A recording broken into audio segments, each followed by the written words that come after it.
L'inquiétante dérive des finances publiques ne laisse aucun doute. Le projet de loi de finances pour 2025, que le futur gouvernement de Michel Barnier devra déposer au bureau de l'Assemblée nationale avant le 1er octobre, aura un parfum d'austérité budgétaire. Ce sont 25 à 30 milliards d'euros d'économies annuelles qu'il faut trouver pour les 6 ou 7 années à venir, rappelle le rapporteur général du budget à l'Assemblée nationale, Groupe Lio, Charles de Courson, sollicité par Le Point. Financièrement, les voies de passage sont étroites selon le ministre démissionnaire de l'économie Bruno Le Maire, qui résumait le 9 septembre devant les députés de la Commission des finances de l'Assemblée nationale. Il y a une singularité française. Une fois que nous avons dépensé, nous ne savons pas débrancher les mesures exceptionnelles pour économiser. Politiquement, elles le sont encore plus, à cause de l'absence de majorité claire à l'Assemblée nationale. Entre le projet de budget de Michel Barnier et le programme du NFP, il n'y a pas de compromis possible. Par exemple, résume auprès du Point le président de la Commission des finances de l'Assemblée nationale, Éric Coquerel, la France insoumise. Avec une promesse de 150 milliards d'euros de dépenses supplémentaires d'ici 2027. Le programme de l'Union des gauches est aux antipodes de celui qui a été laissé sur le bureau de Michel Barnier par l'équipe de Gabriel Attal. La taxation des superprofits de nouveau sur la table? Du côté du RN, Marine Le Pen a prévenu, si, au fil des semaines, les Français devaient à nouveau être oubliés ou maltraités, nous n'hésiterons pas à censurer le gouvernement. Est-ce pour donner des gages au RN et au NFP que Michel Barnier a déclaré sur TF1 le 6 septembre ne pas s'interdire une plus grande justice fiscale? En attendant que le nouveau Premier ministre prononce son discours de politique générale, ce qui arrivera après la formation de son gouvernement, les spéculations vont bon train sur le sens de ses propos. Hausse d'impôts pour les ménages les plus riches? Mise à plus grande contribution des entreprises? Bruno Le Maire s'est en tout cas montré favorable à une plus grande ponction dans les profits des compagnies d'énergie, que le débat public désigne parfois comme de superprofits. Après l'échec de la contribution sur la rente inframarginale des entreprises du secteur de l'énergie, taxe censée rapporter 12,3 milliards d'euros et qui n'a finalement engendré que 300 millions.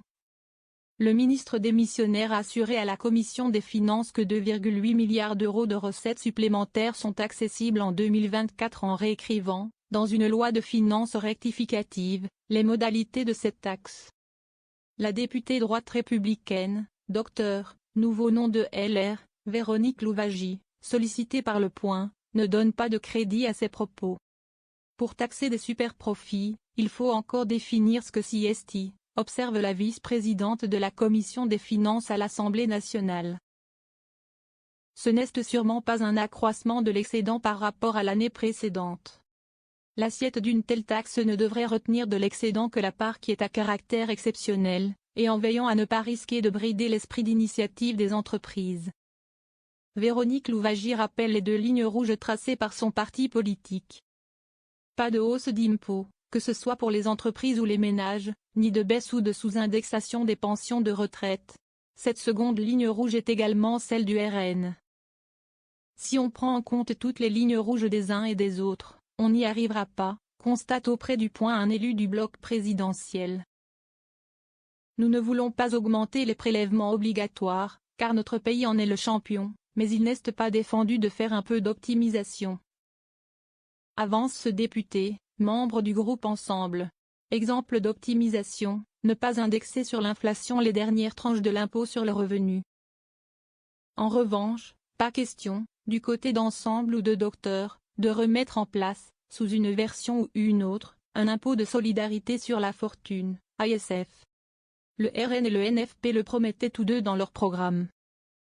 Si CST a un impôt qui ne touche pas sa cible, il affecte les millionnaires mais pas les milliardaires, balait-on au sein du groupe Ensemble. Alors où trouver les économies tant espérées? La députée Dr Véronique Louwagie renvoie au contre-budget publié, en octobre 2023, par son parti politique.